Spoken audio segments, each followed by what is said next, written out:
श्रीगणेशावतारे स्तोत्रम्। श्रीगणेशाय नमः। अनन्तावतारस्य गणेशस्य महात्मनः न शक्यते कथां वक्तुम् मया वर्षशतैरपि। संक्षेपेण प्रवक्ष्यामि मुख्यानां मुख्यतां गतान्। अवताराश्च तस्याष्टौ विख्यातान् ब्रह्मधारकान्। वक्रतुण्डावतारश्च देहिनां ब्रह्मधारकः। मत्सरासुरहन्ता च सिंहवाहनगः स्मृतः। एकदन्तावतारो वै देहिनां ब्रह्मधारकः। मदासुरस्य हन्ता च आकुवाहनगः स्मृतः। महोदर इति ख्यातो ज्ञानब्रह्मप्रकाशकः। मोहासुरस्य शत्रुर्वै आकुवाहनगः स्मृतः। गजाननः स विज्ञेयः सांख्येभ्यः सिद्धिदायकः। लोभात् प्रहर्ता च मूषकः प्रकीर्तितः। लम्बोदरावतारो वै क्रोधसुरनिबर्हणः। आखुगः शक्तिब्रह्माशन् तस्य धारक उच्यते।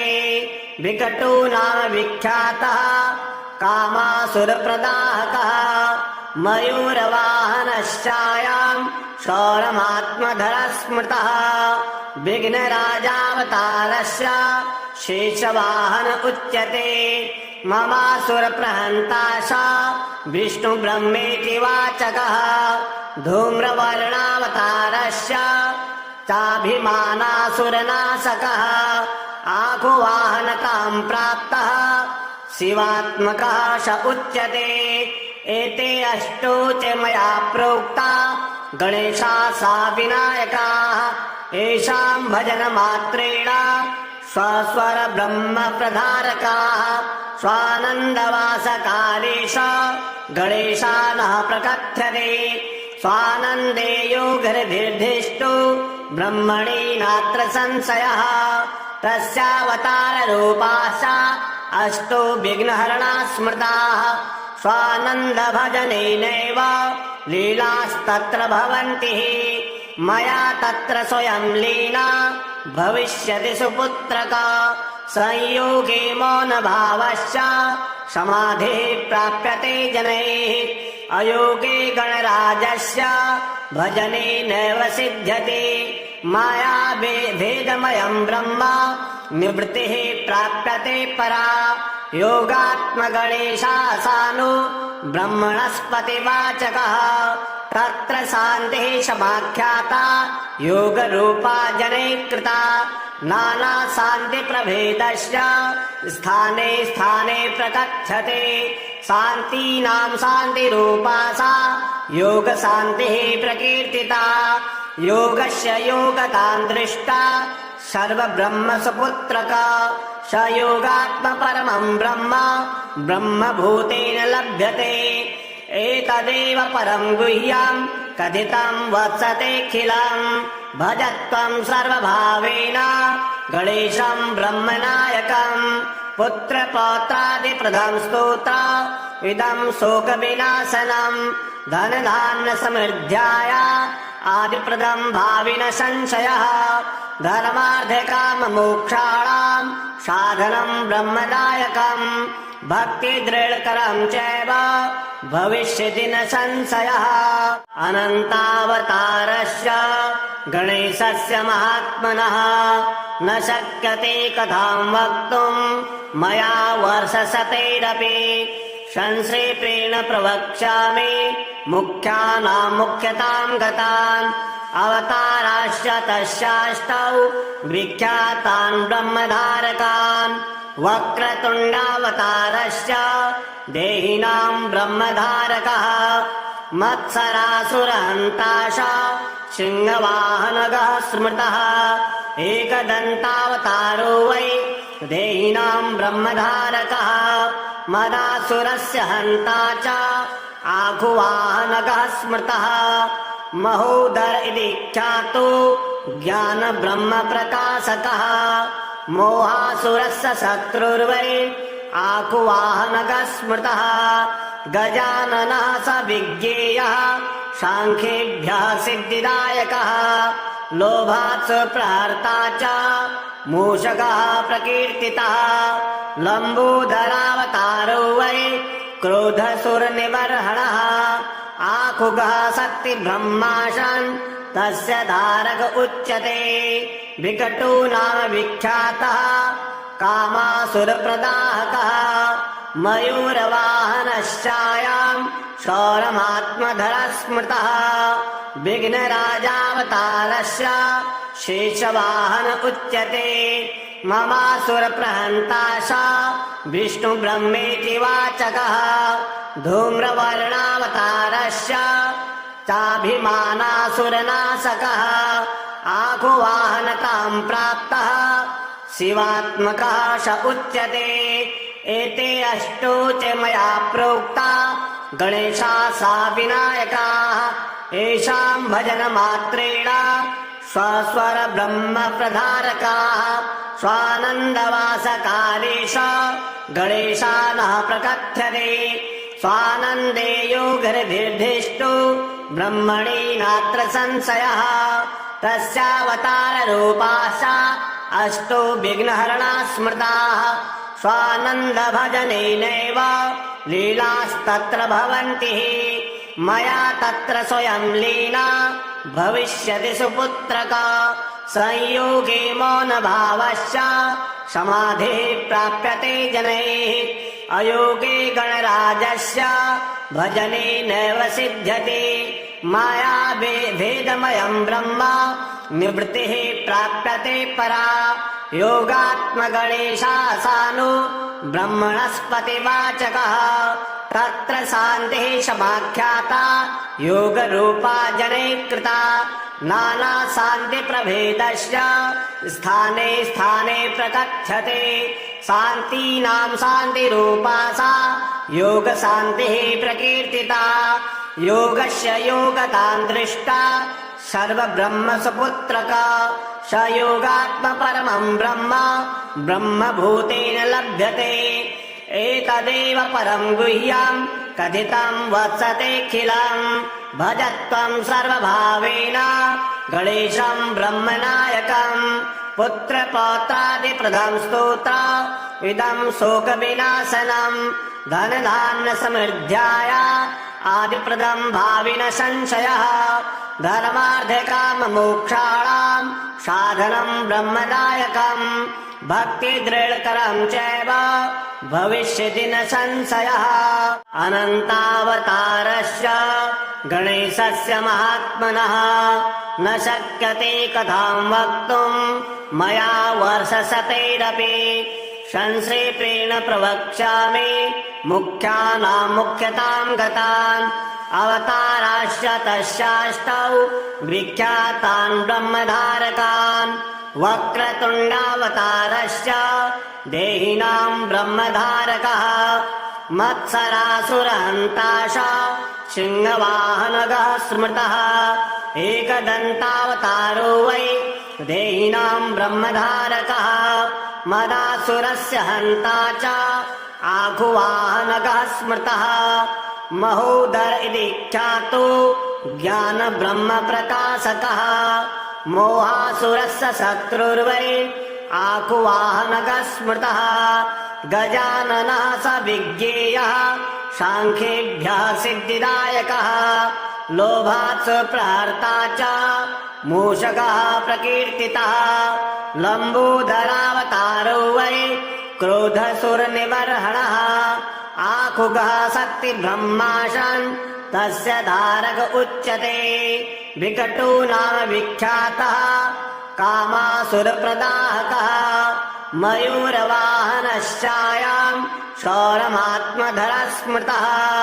विघ्नराजावतारस्य शेषवाहन उच्यते ममासुरप्रहन्ता स विष्णुब्रह्मेति वाचकः धूम्रवर्णावतारस्य चाभिमानासुरनाशकः आकुवाहनतां प्राप्तः शिवात्मकः स उच्यते एते अष्टौ च मया प्रोक्ता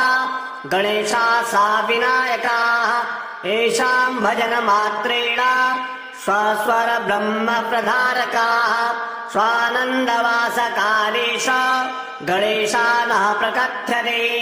स्वानन्दे योगर्भिर्धिष्ठो ब्रह्मणि नात्र संशयः तस्यावताररूपाश्च अष्टो विघ्नहरणा स्मृताः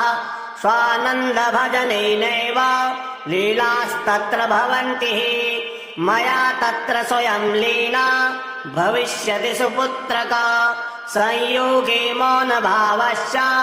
समाधिः प्राप्यते जनैः अयोगे गणराजस्य भजने नैव सिद्ध्यति माया भेदमयं ब्रह्म निवृत्तिः प्राप्यते परा योगात्मगणेशासानो ब्रह्मणस्पतिवाचकः तत्र शान्तिः समाख्याता योगरूपा जनैः कृता नानाशान्तिप्रभेदस्य स्थाने स्थाने प्रकथ्यते शान्तीनां शान्तिरूपा सा योगशान्तिः प्रकीर्तिता योगस्य योगतां दृष्टा सर्वब्रह्मसुपुत्रका स योगात्मपरमं ब्रह्म ब्रह्मभूतेन लभ्यते एतदेव परं गुह्यं कथितं वत्सतेऽखिलं भजत्वं सर्वभावेन गणेशं ब्रह्मनायकं पुत्रपौत्रादिप्रदं स्तोत्र इदं शोकविनाशनं धनधान्यसमृद्ध्याय आदिप्रदं भाविन संशयः धर्मार्थकाममोक्षाणां साधनं ब्रह्मदायकं भक्तिदृढतरं चैव भविष्यति न संशयः अनन्तावतारस्य गणेशस्य महात्मनः न शक्यते कथां वक्तुं मया वर्षशतैरपि संक्षेपेण प्रवक्ष्यामि मुख्यानां मुख्यतां गतान् अवताराश्च तस्याष्टौ विख्यातान् ब्रह्मधारकान् वक्रतुण्डावतारश्च देहिनां ब्रह्मधारकः मत्सरासुरहन्ता च सिंहवाहनगः स्मृतः एकदन्तावतारो वै देहिनां ब्रह्मधारकः मदासुरस्य हन्ता च आघुवाहनगः स्मृतः महोदर इति ख्यातो ज्ञानब्रह्मप्रकाशकः मोहासुरस्य शत्रुर्वै आकुवाहनगः स्मृतः गजाननः स विज्ञेयः साङ्ख्येभ्यः सिद्धिदायकः लोभात् प्रहर्ता च मूषकः प्रकीर्तितः लम्बोदरावतारो वै क्रोधसुरनिबर्हणः आखुगः शक्तिब्रह्माशन् तस्य धारक उच्यते विकटो नाम विख्यातः कामासुरप्रदाहकः मयूरवाहनश्चायां शौरमात्मधरः स्मृतः विघ्नराजावतारस्य शेषवाहन उच्यते ममासुरप्रहन्ता स विष्णुब्रह्मेति वाचकः धूम्रवर्णावतारस्य चाभिमानासुरनाशकः आकुवाहनतां प्राप्तः शिवात्मकः स उच्यते एते अष्टौ च मया प्रोक्ता गणेशासा विनायकाः येषां भजनमात्रेण स्वस्वर ब्रह्म प्रधारकाः स्वानन्दवासकालेश गणेशानः प्रकथ्यते स्वानन्दे योगर्भिर्धिष्ठो ब्रह्मणि नात्र संशयः तस्यावताररूपाश्च अष्टो विघ्नहरणा स्मृताः स्वानन्दभजनेनैव लीलास्तत्र भवन्ति मया तत्र स्वयं लीना भविष्यति सुपुत्रका संयोगे मौनभावश्च समाधिः प्राप्यते जनैः अयोगे गणराजस्य भजने नैव सिद्ध्यति माया भेदमयं ब्रह्म निवृत्तिः प्राप्यते परा योगात्मगणेशासानो ब्रह्मणस्पतिवाचकः तत्र शान्तिः समाख्याता योगरूपा जनैः कृता नाना शान्तिप्रभेदस्य स्थाने स्थाने प्रकथ्यते शान्तीनां शान्तिरूपा सा योगशान्तिः प्रकीर्तिता योगस्य योगतां दृष्टा सर्वब्रह्मसुपुत्रक स योगात्मपरमं ब्रह्म ब्रह्मभूतेन लभ्यते एतदेव परं गुह्यं कथितं वत्सतेऽखिलं भजत्वं सर्वभावेन गणेशं ब्रह्मनायकं पुत्रपौत्रादिप्रदं स्तोत्र इदं शोकविनाशनं धनधान्यसमृद्ध्याय आदिप्रदं भाविन संशयः धर्मार्थकाममोक्षाणां साधनं ब्रह्मदायकं भक्तिदृढकरं चैव भविष्यति न संशयः अनन्तावतारस्य गणेशस्य महात्मनः न शक्यते कथां वक्तुं मया वर्षशतैरपि संक्षेपेण प्रवक्ष्यामि मुख्यानां मुख्यतां गतान् अवताराश्च तस्याष्टौ विख्यातान् ब्रह्मधारकान् वक्रतुण्डावतारश्च देहिनां ब्रह्मधारकः मत्सरासुरहन्ता च सिंहवाहनगः स्मृतः एकदन्तावतारो वै देहिनां ब्रह्मधारकः मदासुरस्य हन्ता च आखुवाहनगः स्मृतः महोदर इति ख्यातो ज्ञानब्रह्मप्रकाशकः मोहासुरस्य शत्रुर्वै आकुवाहनगः स्मृतः गजाननः स विज्ञेयः साङ्ख्येभ्यः सिद्धिदायकः लोभात् सुप्रहर्ता च मूषकः प्रकीर्तितः लम्बोदरावतारो वै क्रोधसुरनिबर्हणः आखुगः शक्तिब्रह्माशन् तस्य धारक उच्यते विकटो नाम विख्यातः कामासुरप्रदाहकः मयूरवाहनश्चायां शौरमात्मधरः स्मृतः विघ्नराजावतारस्य शेषवाहन उच्यते ममासुरप्रहन्ता स विष्णुब्रह्मेति वाचकः धूम्रवर्णावतारस्य चाभिमानासुरनाशकः आखुवाहनतां प्राप्तः शिवात्मकः स उच्यते एते अष्टौ च मया प्रोक्ता गणेशाः विनायकाः येषां भजनमात्रेण स्वस्वर ब्रह्म प्रधारकाः स्वानन्दवासकालेश गणेशानः प्रकथ्यते स्वानन्दे योगर्धिष्ठो ब्रह्मणि नात्र संशयः तस्यावताररूपाश्च अष्टो विघ्नहरणा स्मृताः स्वानन्दभजनेनैव लीलास्तत्र भवन्ति मया तत्र स्वयं लीना भविष्यति सुपुत्रक संयोगे मौनभावश्च समाधिः प्राप्यते जनैः अयोगे गणराजस्य भजने नैव सिद्ध्यति माया भेदमयं ब्रह्म निवृत्तिः प्राप्यते परा योगात्मगणेशासानो ब्रह्मणस्पतिवाचकः तत्र शान्तिः समाख्याता योगरूपा जनैः कृता नाना शान्तिप्रभेदस्य स्थाने स्थाने प्रकथ्यते शान्तीनां शान्तिरूपा सा योगशान्तिः प्रकीर्तिता योगस्य योगतां दृष्टा सर्वब्रह्मसुपुत्रक स योगात्मपरमं ब्रह्म ब्रह्मभूतेन लभ्यते एतदेव परं गुह्यं कथितं वत्सतेऽखिलं भजत्वं सर्वभावेन गणेशं ब्रह्मनायकं पुत्रपौत्रादिप्रदं स्तोत्र इदं शोकविनाशनं धनधान्यसमृद्ध्याय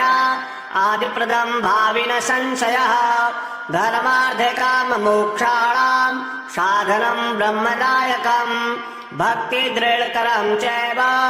भविष्यति न संशयः अनन्तावतारस्य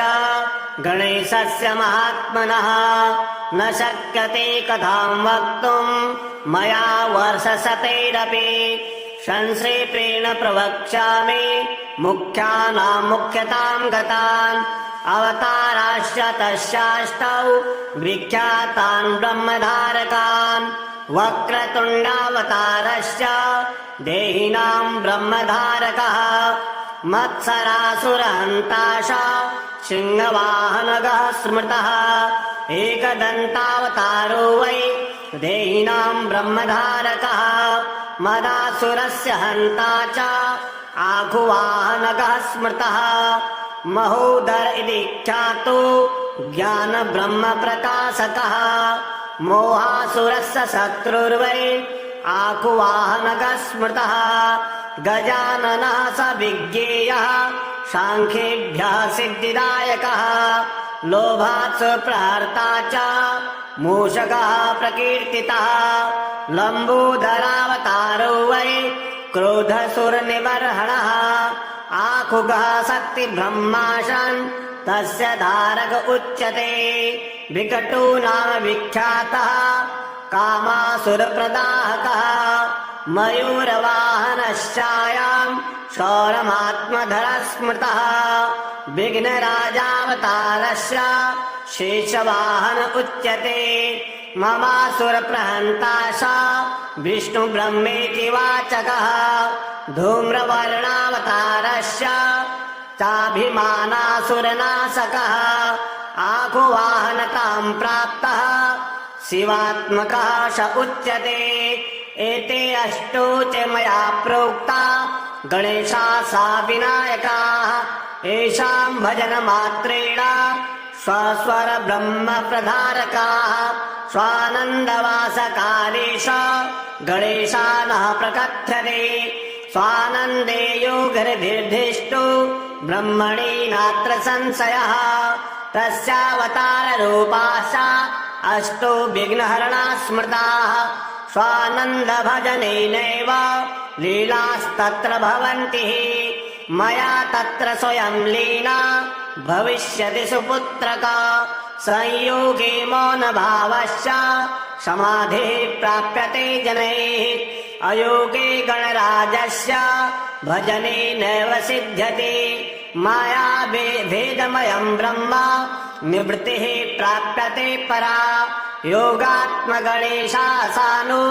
ब्रह्मणस्पतिवाचकः तत्र शान्तिः समाख्याता योगरूपा जनैः कृता नानाशान्तिप्रभेदश्च स्थाने स्थाने प्रकथ्यते शान्तीनां शान्तिरूपा सा योगशान्तिः प्रकीर्तिता योगस्य योगतां दृष्टा सर्वब्रह्मसुपुत्रका स योगात्मपरमं ब्रह्म ब्रह्मभूतेन लभ्यते एतदेव परं गुह्यं कथितं वत्सतेऽखिलम् भजत्वं सर्वभावेन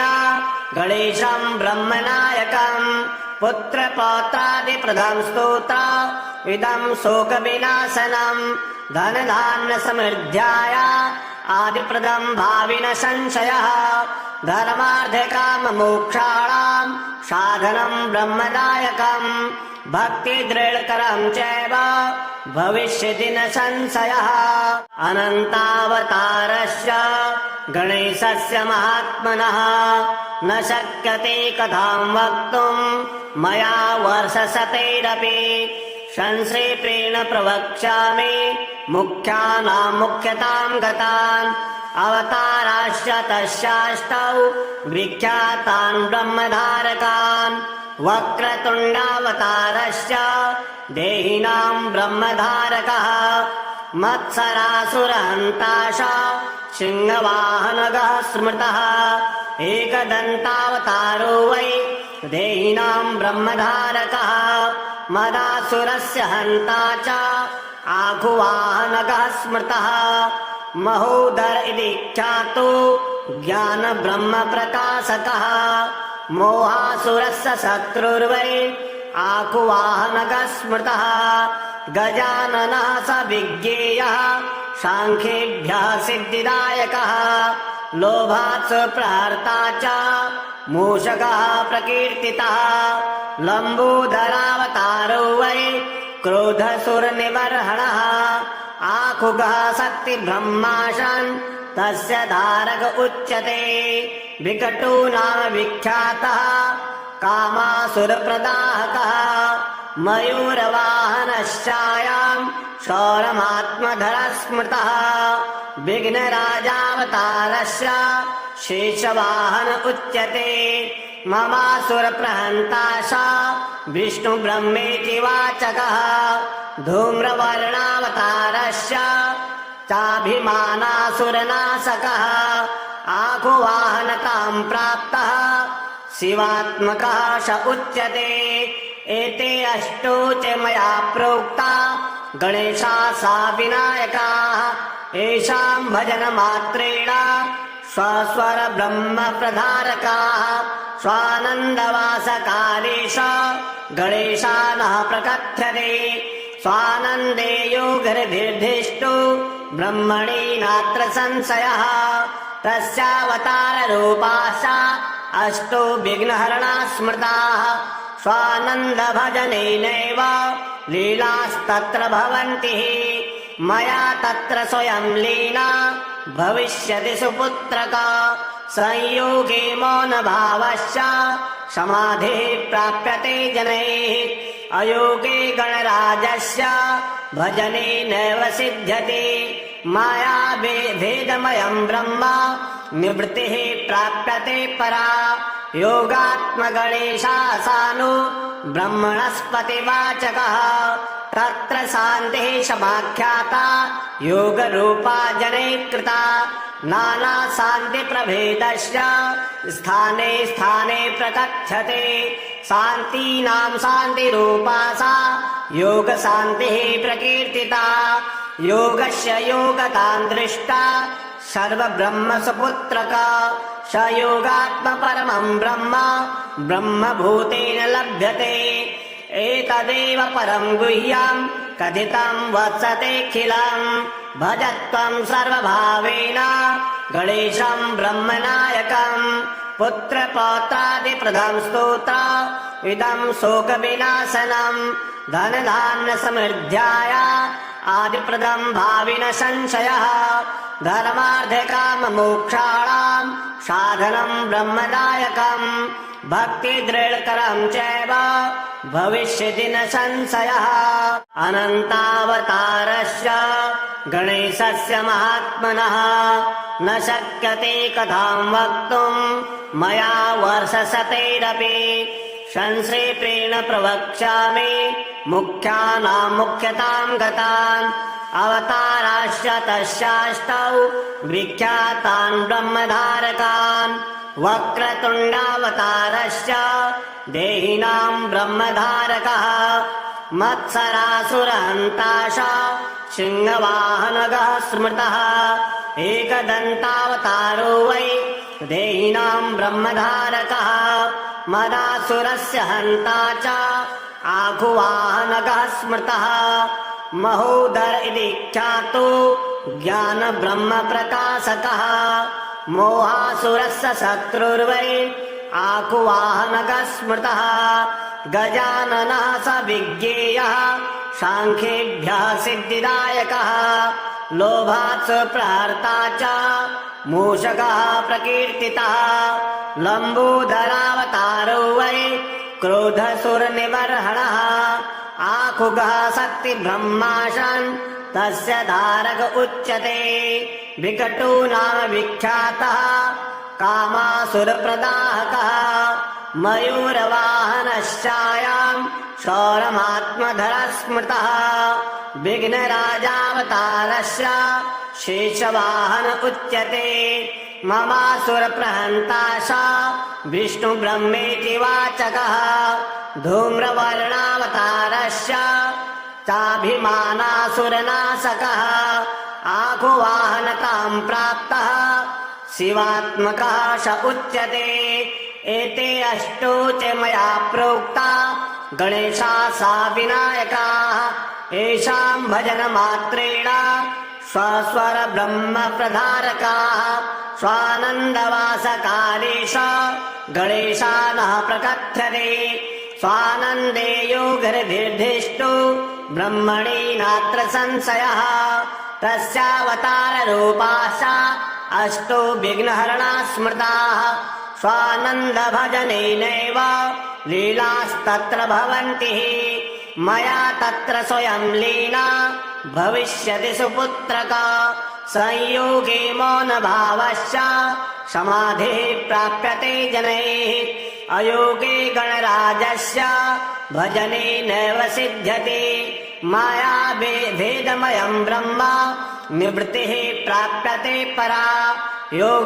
योगात्मगणेशासानो ब्रह्मणस्पतिवाचकः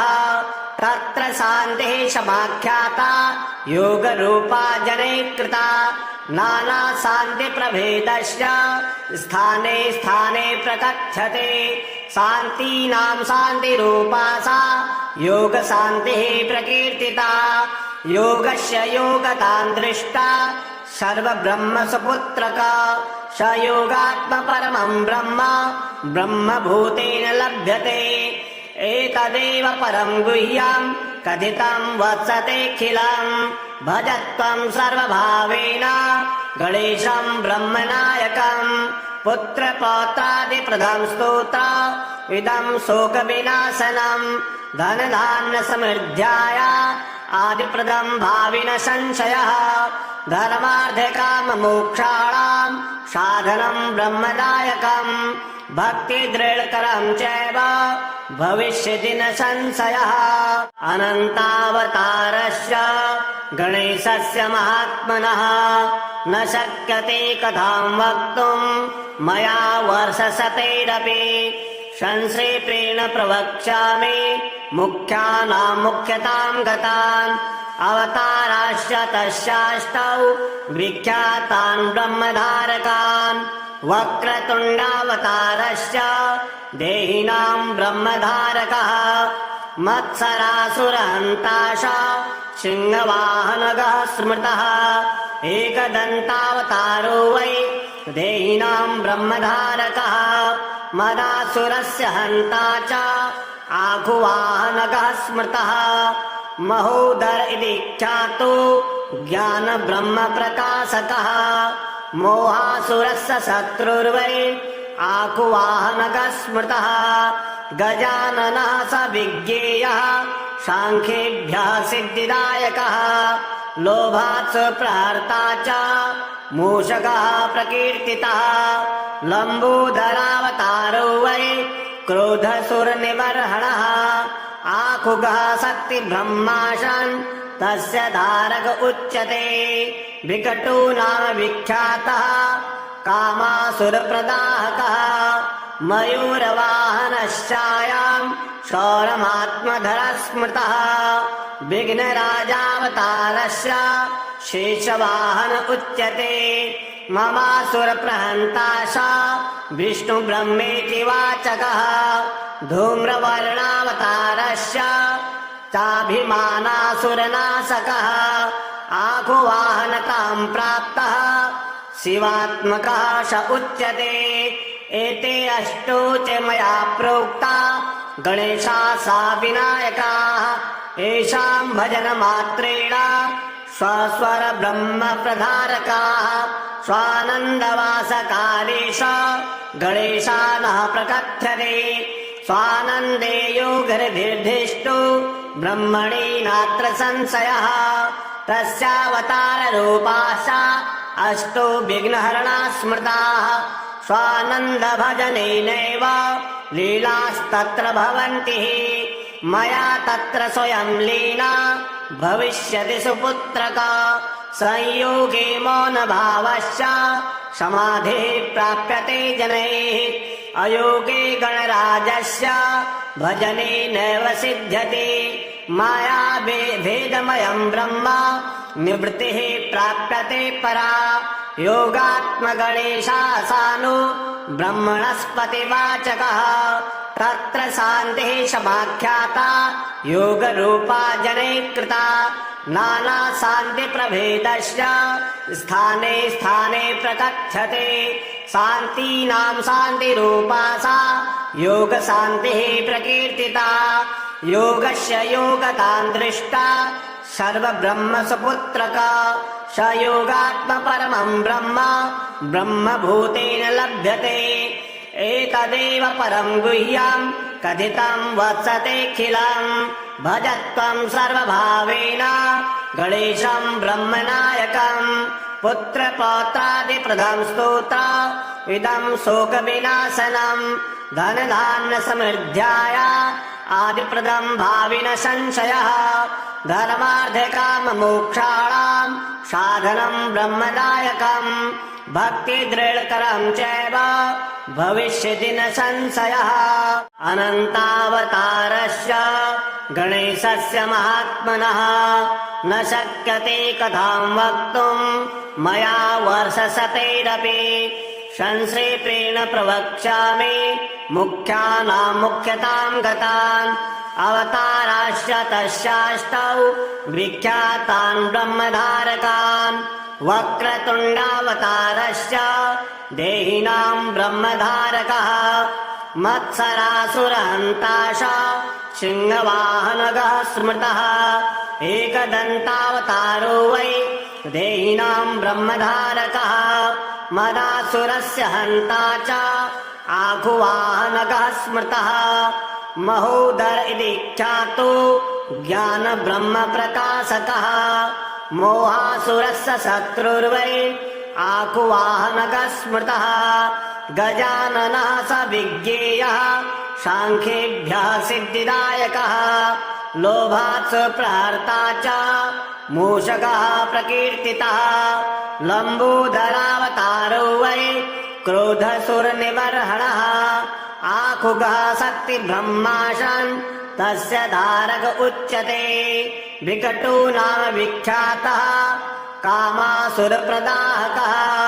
मयूरवाहनश्चायां शौरमात्मधरः स्मृतः विघ्नराजावतारस्य शेषवाहन उच्यते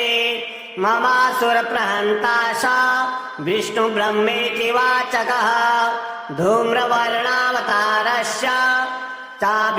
चाभिमानासुरनाशकः आखुवाहनतां प्राप्तः शिवात्मकः स उच्यते एते अष्टौ च मया प्रोक्ता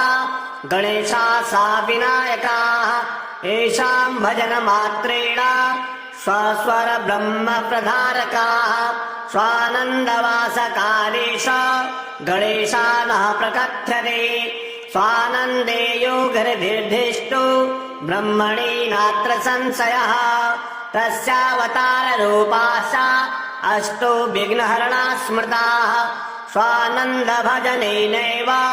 लीलास्तत्र भवन्ति मया तत्र स्वयं लीना भविष्यति सुपुत्रका संयोगे मौनभावश्च समाधिः प्राप्यते जनैः अयोगे गणराजस्य भजने नैव सिद्ध्यति माया भेदमयं ब्रह्म निवृत्तिः प्राप्यते परा योगात्मगणेशासानो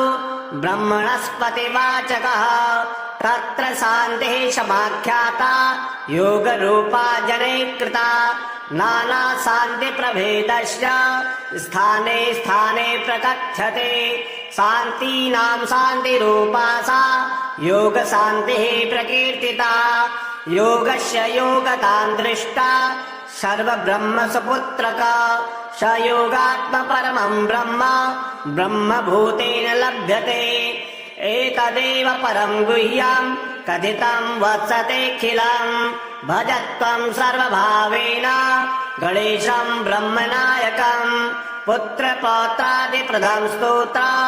इदं शोकविनाशनं धनधान्यसमृद्ध्याय आदिप्रदं भाविन संशयः धर्मार्थकाममोक्षाणां साधनं ब्रह्मदायकं भक्तिदृढकरं चैव भविष्यति न संशयः अनन्तावतारस्य गणेशस्य महात्मनः न शक्यते कथां वक्तुम् मया वर्षशतैरपि संक्षेपेण प्रवक्ष्यामि मुख्यानां मुख्यतां गतान् अवताराश्च तस्याष्टौ विख्यातान् ब्रह्मधारकान् वक्रतुण्डावतारश्च देहिनां ब्रह्मधारकः मत्सरासुरहन्ताश सिंहवाहनगः स्मृतः एकदन्तावतारो वै देहिनां ब्रह्मधारकः मदासुरस्य हन्ता च आखुवाहनगः स्मृतः महोदर इति ख्यातो ज्ञानब्रह्मप्रकाशकः मोहासुरस्य शत्रुर्वै आकुवाहनगः स्मृतः गजाननः स विज्ञेयः सांख्येभ्यः सिद्धिदायकः लोभात् प्रहर्ता च मूषकः प्रकीर्तितः लम्बोदरावतारो वै क्रोधसुरनिबर्हणः आखुगः शक्तिब्रह्माशन् तस्य धारक उच्यते विकटो नाम विख्यातः कामासुरप्रदाहकः मयूरवाहनश्चायां शौरमात्मधरः स्मृतः विघ्नराजावतारस्य शेषवाहन उच्यते ममासुरप्रहन्ता स विष्णुब्रह्मेति वाचकः धूम्रवर्णावतारस्य चाभिमानासुरनाशकः आखुवाहनतां प्राप्तः शिवात्मकः स उच्यते एते अष्टौ च मया प्रोक्ता गणेशाः विनायकाः येषां भजनमात्रेण स्वस्वर ब्रह्म प्रधारकाः स्वानन्दवासकालेश गणेशानः प्रकथ्यते स्वानन्दे योगनिर्दिष्टो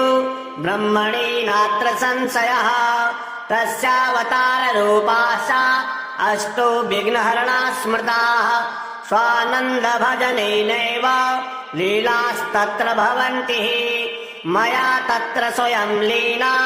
भविष्यति सुपुत्रका संयोगे मौनभावश्च समाधिः प्राप्यते जनैः अयोगे गणराजस्य भजने नैव सिद्ध्यति माया भेदमयं ब्रह्म निवृत्तिः प्राप्यते परा योगात्मगणेशासानो ब्रह्मणस्पतिवाचकः तत्र शान्तिः समाख्याता योगरूपा जनैः कृता नानाशान्तिप्रभेदस्य स्थाने स्थाने प्रकथ्यते शान्तीनां शान्तिरूपा सा योगशान्तिः प्रकीर्तिता योगस्य योगतां दृष्टा सर्वब्रह्मसुपुत्रका स योगात्मपरमं ब्रह्म ब्रह्मभूतेन लभ्यते एतदेव परं गुह्यं कथितं वत्सतेऽखिलम् भजत्वं सर्वभावेन गणेशं ब्रह्मनायकम् पुत्रपौत्रादिप्रदं स्तोत्र इदं शोकविनाशनं धनधान्यसमृद्ध्याय आदिप्रदं भाविन संशयः धर्मार्थकाममोक्षाणां साधनं ब्रह्मदायकम् भक्तिदृढकरं चैव भविष्यति न संशयः।